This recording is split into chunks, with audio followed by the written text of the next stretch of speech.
8 नंबरवाल्यांचे आहे ना यावर्षी आर्थिक वाढ किंवा व्यवसायात यश नक्की दिसून येते. 8 नंबरवाल्यांचं काय असतं, एखादी त्यांनी डिसिजन घेतली ना की ते पटकन त्या डिसिजन वरून हालू शकत नाही, थोडे फ्लेक्झिबल कमी असतात किंवा चेंज करायचं म्हटलं की थोडंसं त्यांना आतमधून भीती वाटते कोणत्याही चेंजसाठी. पण ह्या वर्षी ते हे चेंज करू शकतील. म्हणजे आपण एक म्हणतो थोडीशी फ्लेक्झिबिलिटी येईल की जेणेकरून त्यांचाही फायदा होईल आणि समोरच्याचाही फायदा होईल. ते असे स्टबन असतात ना, तो थोडासा त्यांचा स्वभाव चेंज होण्याची शक्यता आहे. त्यामुळे त्यांना व्यवसायात यश मिळणार आहे, नोकरीतही त्यांना चांगल्या संधी मिळणार आहेत.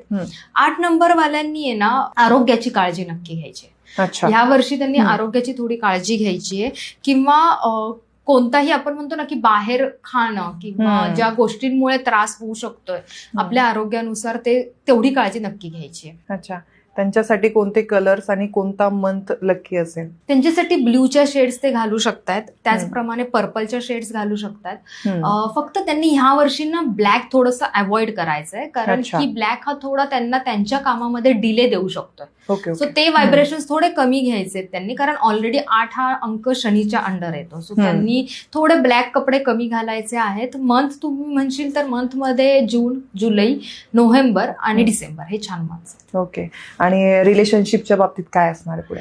8 नंबरवाल्यांचं जसं मी आधी म्हटले की थोडंसं ना स्टबन असतं, ते पटकन ऐकत नाहीत, आहेत खूप छान हार्ड वर्किंग आहेत, थोडेसे हट्टी असतात. सो त्यामुळे त्यांनी थोडी फ्लेक्झिबिलिटी आणायची, म्हणजे त्यांचं नातं छान ग्रूम होईल, समोरच्याला थोडं समजून घ्यायचं. तसे 8 नंबरवाले असतात, त्यांचा देवावरही खूप विश्वास असतो, त्यामुळे कोणती गोष्ट करताना देवाच्या साथीने ती करतात, त्यामुळे सुरुवात खूप छान होते. 8 नंबरवाल्यांसाठी हे वर्ष लव्ह लाईफ साठी छान आहे.